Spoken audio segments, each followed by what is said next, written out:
She texted, "You're not funny, your jokes are cringe, and nobody laughs." I responded, "I've noticed." Then I stopped writing the spontaneous, witty comebacks for her social media that made her go viral. Her engagement dropped 90% in 2 weeks. Original post: I, 32 male, found out what my girlfriend really thinks about me through the most millennial way possible. She accidentally included me in a group text meant for her inner circle. Meredith, 29, and I have been together for 3 years. She's what you'd call an influencer. 127,000 followers on Instagram, 89,000 on TikTok, growing YouTube channel. Her whole brand is being this quick-witted, savage queen who always has the perfect comeback. Comment sections worship her for her natural humor. Here's the thing. I write about 80% of her content. Started innocent enough. She'd be filming something, someone would comment, and she'd look at me. Quick, what should I say back? I'd throw out something funny, she'd use it, boom, viral moment. Then it became, "Hey babe, someone said this in my DMs, what's a good roast?" Then morning brainstorming sessions where I'd essentially script her entire day's content. I'm a copywriter at an advertising agency. Comedy writing is literally part of my job. I didn't mind helping my girlfriend build her brand. Seeing her face light up when a post went viral made me happy. Plus, she was making decent money, $8 to $10 a month from sponsorships. Never asked for credit, never asked for money, just enjoyed being her secret weapon. Until last Tuesday. I'm at work when my phone buzzes. Group message from Meredith to her friends Bethany, Jenna, and me? Except she meant to add her other friend Brittany, not me. The thread was titled Emergency Cringe Management. Meredith, "Guys, Brian keeps trying to be funny at parties and I literally want to die. He told that stupid NASA joke again last night." The one about the space bar? Girl? Yes. He thinks he's hilarious, but his delivery is so bad. Like zero timing, it's actually painful. Wait, isn't he supposed to be funny? He works in advertising? He writes okay, but can't perform for shit. His jokes are cringe and nobody laughs. I have to fake laugh every time, and it's exhausting. But doesn't he help with your content? He suggests stuff sometimes, but I punch it up and make it actually funny. He's basically my unpaid intern, lol. The worst part is he thinks we're some comedy power couple. Meanwhile, I'm carrying us both. If he knew how unfunny he actually is. At least he's cute. Barely makes up for the second-hand embarrassment, Taba. I sat at my desk, staring at my phone. 3 years. 3 years of writing her zingers, her comebacks, her spontaneous observations that got millions of views. The NASA joke she mentioned, she posted my joke on her story last month. Got 50K likes. I could have confronted her, could have blown up. Instead, I replied to the group, "I've noticed." Then I turned off my phone and got back to work. The meltdown started within minutes. 23 calls by lunch. 64 texts ranging from, "Baby, let me explain," to, "You're being dramatic," to, "It's not what it looks like." When I finally turned my phone back on after work, her last text said, "We need to talk. Coming over tonight." "Your place is better for this conversation," I replied. She didn't know it yet, but she just posted her last piece of my content. Update 1, 3 days later. So Meredith showed up at my apartment that night in full damage control mode. Fresh manicure, that designer crop top I bought her for her birthday, trying to look extra cute. The manipulation was so transparent, I almost laughed. "Brian, baby, you completely misunderstood that conversation." "Really? Which part did I misunderstand? The part where I'm cringe? Or where you have to fake laugh at my jokes? Or where I'm your unpaid intern?" She tried to flip it. "I was just venting. Girls exaggerate when they vent. You know I love you." "You love my material," I corrected. "There's a difference." "That's not, I mean..." She was floundering. "See, without me feeding her lines, Meredith's actually not great at improv. You're overreacting." So I said some stupid stuff to my friends. Everyone does that. "You're right," I said calmly. "Everyone vents, but not everyone takes credit for their partner's work while simultaneously trashing them." Her face changed. "Are you seriously trying to claim you write my content? That's insane." The audacity. The sheer audacity. "Meredith, would you like me to pull up our text history? The hundreds of messages where you asked me for comeback ideas? The voice memos of me workshopping your TikTok scripts? Those were collaborations. I always add my own spin. Your spin? You mean saying my words with your face? She switched tactics, tears appearing on cue. I can't believe you're being so cruel. After everything I've done for us, what exactly have you done for us? I include you in my life. My followers love you. Your followers don't even know I exist. You crop me out of photos. You've never once mentioned having a boyfriend. That's for privacy. No, that's for thirst traps. Can't have the simps knowing you're taken. She stood up, angry now. You know what? Fine. You think you're so funny and creative? Let's see how well you do without me. I'm the one with the platform. I'm the one people follow. You're nobody. You're absolutely right, I said. I'm nobody. Just a cringe, unfunny nobody who writes advertising copy for a living. She stormed out, slamming the door. 20 minutes later, she texted. When you're done with your tantrum, we can discuss this like adults. I didn't respond. Instead, I did something petty, but necessary. I went through my Google Docs and made a backup of everything. Every script, every joke, every spontaneous comeback I'd written for her over the past 2 years. 4,847 pieces of content, all time-stamped, all in my account history.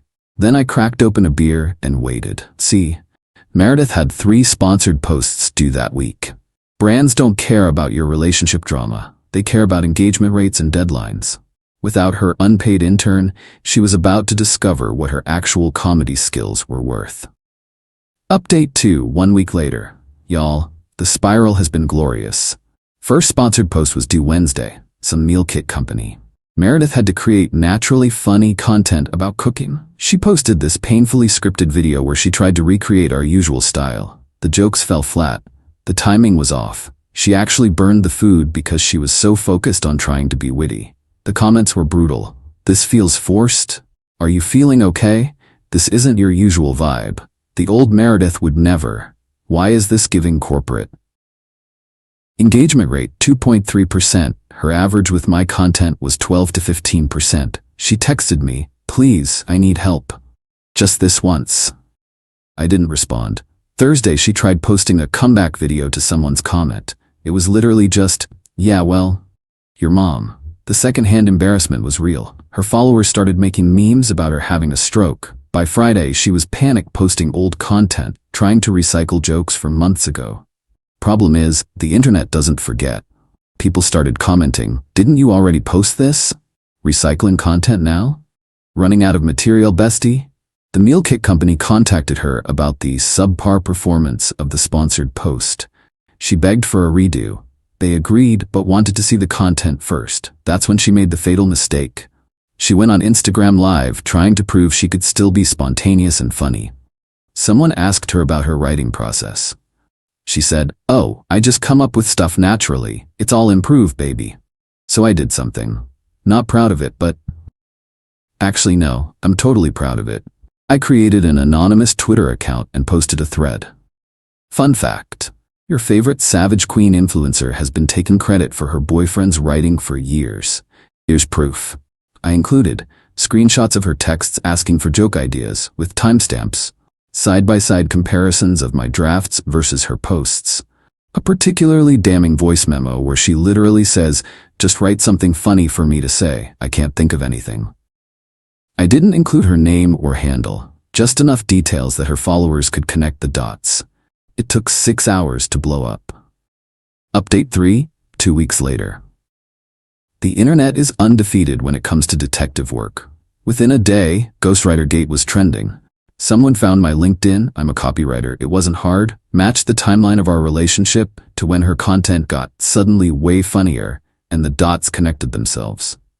Meredith went into full crisis mode, posted a 47-minute YouTube video called My Truth, where she admitted I helped sometimes with content, claimed it was a mutual creative partnership, said I was vengefully trying to destroy her career, cried for literally 23 minutes straight, claimed she was the victim of creative gaslighting.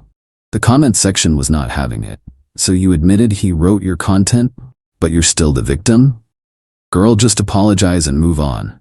The creative gaslighting is sending me. Imagine fumbling a funny king like this. Her follower count started hemorrhaging. Lost 30K on Instagram in 3 days. Sponsors started pulling out. The meal kit company demanded a refund for the failed campaign. Then her friends jumped in because of course they did. Bethany posted a story, when someone you trusted betrays your private conversations. Jenna made a TikTok about toxic ex-boyfriends who can't handle successful women, so I posted my own response. Just one tweet from my real account. I never asked for credit, never asked for payment, just wanted an apology for being called cringe by someone who built their career on my words. Instead, I'm somehow the villain. Cool. Attached one screenshot, her text saying he's basically my unpaid intern lol. That tweet got 2.8 million views. Plot twist. Comedy Central's social media manager slid into my DMs. They'd been watching the drama unfold and loved my writing. Offered me a freelance gig writing for their social channels. The pay? Triple what Meredith makes in a month. Accepted it immediately. Update 4, 3 weeks later. Meredith tried everything to salvage her career. First came the rebrand. Authentically Meredith, pivoting to lifestyle content. Tried doing morning routines, skincare videos, day-in-my-life vlogs. Without humor, she was just another pretty girl making coffee in aesthetic lighting. Her engagement tanked to below 1%. Then she tried the accountability route. Posted another video, what I learned from my mistakes. Admitted she should have credited me, but still maintained she enhanced my writing with her performance and comedic timing. The comments dragged her. Comedic timing? The bar is in hell. Enhanced equals read out loud? Girly, you literally just repeated what he wrote. Her sponsorships dried up completely. Brands don't touch controversy unless you're big enough to weather it. At 127K followers, now down to 73K, she wasn't. The friend group imploded too. Bethany accidentally let slip that Meredith had been trash-talking Jenna's boyfriend too.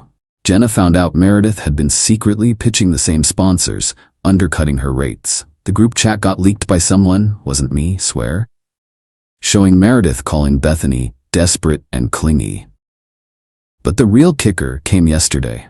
I was at a coffee shop working on some Comedy Central content when Meredith walked in with some guy. Didn't recognize him at first, turned out to be another influencer, Keith something, 200K followers. She was pitching him hard. I could write for you. I have experience with viral content. I know what works. This dude looked uncomfortable. Didn't you just have that whole controversy about not writing your own stuff? That was blown out of proportion. I wrote most of it. My ex just helped sometimes. Keith pulled out his phone, clearly checking something. His expression changed. Says here you admitted he wrote your content? I mean, we collaborated? I'm good, thanks. He left. She sat there for a minute, then saw me. Our eyes met. She looked exhausted, desperate, defeated. Started to walk over. I packed up and left, nothing left to say. Later that night, she posted on Instagram, taking a social media break to focus on my mental health and authentic self. Be back soon. The top comment, see you never bestie. Update 5, 1 month later. Meredith couldn't stay away. The mental health break lasted exactly 8 days. She came back with a Hail Mary, claimed she was starting a podcast called Behind the Influence, where she'd expose the dark truth about social media. First episode? My abusive ex used my platform against me. I kid you not. She tried to paint me as some mastermind who manipulated her into using my content, then vindictively destroyed her when she tried to break free. The problem? She forgot about the paper trail. Remember those 4,847 pieces of content I backed up? I also had Venmo requests from her for comedy consulting that she never paid, texts where she begged me to write content because she had nothing, voice memos of her literally saying, I don't care if it's plagiarism, just make me sound smart, screenshots where she made fun of other influencers for not writing their own content. I didn't even have to post them. Someone in her circle, probably Jenna, honestly, leaked our old group chat where Meredith admitted she couldn't write a joke if her life depended on it, and was riding Brian's creativity to the bank. The podcast got review bombed. Spotify removed it after 3 episodes for misleading content. She tried TikTok next, doing these weird motivational videos about rising from the ashes and Phoenix energy. The comments were savage. Phoenix energy equals deleting comments energy. Rise from the ashes of your own career, motivating us to credit our ghostwriters. Down to 41K followers on Instagram. Had to move back in with her parents because she couldn't afford her apartment. Started working at her dad's real estate office doing social media. Ironically, the engagement on their page tanked after she took over. Meanwhile, my Comedy Central gig led to more opportunities. Got hired to write for 2 Netflix comedy specials. Started my own Twitter account for comedy writing. Hit 100K followers in 2 weeks. The bio? I write my own material. But here's where it gets interesting. Last week I got a text from an unknown number. It was Meredith's mom, Eleanor. "Brian, I know you have no reason to help, but Meredith is struggling. She's depressed, barely leaving her room. Could you maybe just talk to her? She won't admit it, but she misses you." I thought about it for exactly 2 seconds. "Eleanor, your daughter built her career on my creativity while publicly humiliating me. She then tried to gaslight me and paint me as an abuser. I wish her no ill will, but I'm not responsible for fixing what she broke."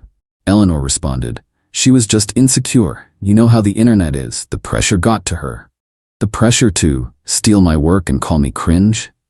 She didn't mean those things. She meant them enough to type them out and send them to her friends. Then Eleanor tried guilt. She loved you. She just didn't know how to handle your talent overshadowing hers. The audacity runs in the family, apparently. Eleanor, she had no talent to overshadow. That was the whole problem. Have a good day. Blocked the number. Update 6 weeks later. The universe has a sense of humor. I was at a company party for Comedy Central when my boss pulled me aside. "There's someone here who wants to meet you. Says she knows your work." It was Astrid Carlson, head of development at a streaming service I won't name, but it rhymes with Shulu. She'd been following the whole saga. "I'll be honest," she said. "I initially sided with your ex, thought you were another bitter man trying to tear down a successful woman. Then I did a deep dive into your writing, comparing her content before and after you, night and day. You've got a genuine voice." She offered me a development deal. They want me to create a comedy series. The pitch: a bitter copywriter discovers his influencer girlfriend has been stealing his material. He gets revenge by becoming more successful than her. So, my life? Exactly. Write what you know, right? The money was insane. Like, quit your day job immediately insane. I signed that week. 3 days after the news broke about my development deal, Meredith tried one last desperate play. She made a TikTok from a new account since her main one was basically dead, claiming I stole the idea for the show from her. That she had been developing the exact same concept and I had access to her creative notes. The internet's response was swift and merciless. "Ma'am, it's his life story. The delusion is giving performance art. Qley really said, I'm gonna steal his story about me stealing from him. The lack of self-awareness is actually impressive." Someone found her creative notes, she mentioned. It was a Pinterest board called Boss Babe Aesthetic, with coffee cup photos and motivational quotes. She tried to get a lawyer involved. The lawyer dropped her after realizing she had no case and couldn't pay the retainer. Then came the rock bottom moment. She showed up at my apartment building at 2 a.m., drunk, crying, demanding to talk. Security called me down. "Brian, please, I'm sorry, I messed up, I need you. You need my writing. No, I need you, I love you. Meredith, you publicly humiliated me. You called me cringe and unfunny while building your career on my humor. I was insecure, you're so talented, and I'm nothing without you. You're right, you are nothing without me, but that's not my problem anymore." She tried to lunge at me. Security intervened. I filed a restraining order the next morning. Her dad called me a week later, not to apologize for his daughter, but to ask if I'd write content for his real estate page since their engagement was suffering without Meredith's touch. I laughed so hard I nearly dropped my phone. Her touch? You mean my writing? Well, whoever was doing it before, will you consider it? Howard, your daughter publicly humiliated me, tried to destroy my career, and is now stalking me. No, I won't write your real estate posts. I'll pay you. With what? Meredith said you're broke. He hung up. Final update, 2 months later. The show got picked up for a full season. We start filming next month. The actress playing Melissa, totally not Meredith, nailed the audition by performing actual transcripts from our relationship. The network legal team cleared everything. Turns out you can't sue someone for dramatizing their own life experiences. Meredith found out through the trades. She posted one last desperate video, the exploitation of my story, a thread. Nobody cared. She got ratioed so hard she deleted it within an hour. Last I checked, she's down to 12K followers, most of them hate watchers. She's working full-time at her dad's office, running their social media into the ground. Their Yelp reviews now mention how cringe and unfunny their posts are. Poetic. Bethany reached out last week trying to be friendly. Hey stranger, congrats on the show. Always knew you were talented. Coffee sometime? I left her on red. Jenna started following me, liking all my tweets. DM'd me. For what it's worth, I never agreed with what Meredith said about you. I checked. She literally commented, deceased on the original group text. Blocked. The best part? Comedy Central hired me full-time as head of digital content. My team of writers? All credited. All paid fairly. All treated with respect. Revolutionary concept, apparently. But here's the twist nobody saw coming. Last week, I was at a writers' panel discussing the show. Someone asked about inspiration. I told the story, and afterwards, this woman approached me. I'm Dana. I run a support group for people who've had their creative work stolen by partners. You'd be surprised how common this is. She showed me her website. Hundreds of stories. Writers, artists, musicians, all whose partners took credit for their work. Meredith wasn't unique. She was just the one who got caught. I've started volunteering with the group, helping people document their work and protect their intellectual property. Turns out my story inspired dozens of people to stand up to their creative vampires. Meredith, meanwhile, tried to start an OnlyFans. Even that flopped. Turns out people only wanted her for her personality, and without my words, she didn't have one. Someone sent me a screenshot last week. She was in the comments of another influencer's post, writing first and so true bestie, like every other engagement bot. Fee circle. Do I feel bad? Sometimes late at night, I remember the good times. The woman I fell in love with before the followers got to her head. But then I remember her laughing with her friends about how cringe I was while counting the money my creativity earned her. The show airs next fall. The title? Unpaid Intern. She's going to hate it. And for the first time in 3 years, I genuinely don't care what Meredith thinks, because I'm too busy laughing at my own jokes, with my own voice, getting my own credit. Turns out I'm pretty funny after all. Edit. Since everyone's asking, no, we never shared finances or accounts. She tried to get me to add her to my credit cards for emergencies, but I always declined. Best decision I ever made. Edit 2. The NASA spacebar joke? I told NASA I wanted to be an astronaut, but they said I needed more space. Bar experience. She got 50K likes on that. It wasn't even my best work. Edit 3. To the people DMing saying I destroyed a woman's career. She destroyed her own career by taking credit for work that wasn't hers. I just stopped enabling it.